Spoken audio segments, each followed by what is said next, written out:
Welcome. So basically this is the demonstration of the program we made for a client. It's called Global Tactical Asset Allocation tool, which helps to backtest user-defined technical or fundamental indicators or any combination of the two for major asset classes. So the first part of the program is the data management. We define the series ourselves in the vocabulary file. For instance, we have SX5E index from Bloomberg is an equity index for Eurozone. We can have multiple equity indices for a given country. Once the data is downloaded, it is saved in CSV format.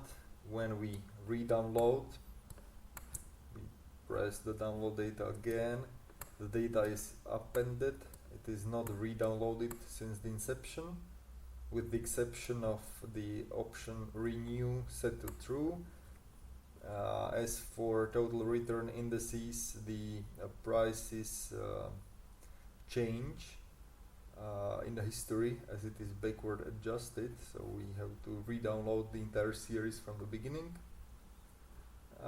We can have some series end on a particular date, which is suitable or convenient for French franc, let's say, when this currency finished and the euro took over in the given country. We can have a derived series, which is convenient for bonds, as we cannot usually find bond prices, but we can easily find yields. For example, 10-year yields for France, and we can readily have bond prices, historical bond prices, which are derived from yields, which are 10-year yields, which enter the function yield to price, which is defined in our software. And so bond prices are calculated in such a way. We can easily also visualize the data series in the check data option.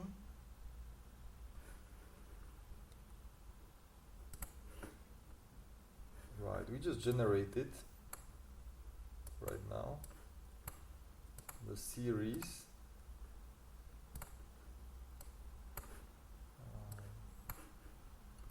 This series, which is basically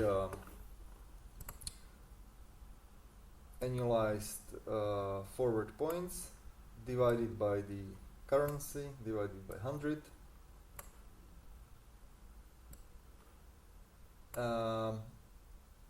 And we subtract basically the difference between US and given country's interest rate. This series should give 0, so it is quite a good check of these particular data points involved.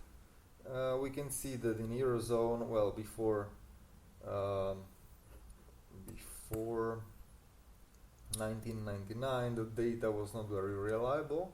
However, it is very close to 0, and it tends to 0 since then, so this is a good proof of the concept. As an illustration, we had a problem with Japanese data. Now it is nicely cluttered around 0, but it was not. We later found out that Japanese forwards are expressed not in tens of thousands, but in hundreds, unlike the rest of the currencies. So we needed to make artificial series derived again where we multiply the original series by 100, and then we can use a generic formula as here, which will give 0 for all the currencies, as we implicitly use derived series for the forwards for Japan, which are now perfectly coherent with other currencies. And things like this happen all the time with the financial data. So this was the first part, basically, on how we manage the data. As I said, so that you can have a quick look, the data series are saved in CSV format under the directories, and they are human readable. And once you find a mistake in the series, you can adjust it, and if it is not set to renew to true, then the change will be saved and will come with your data.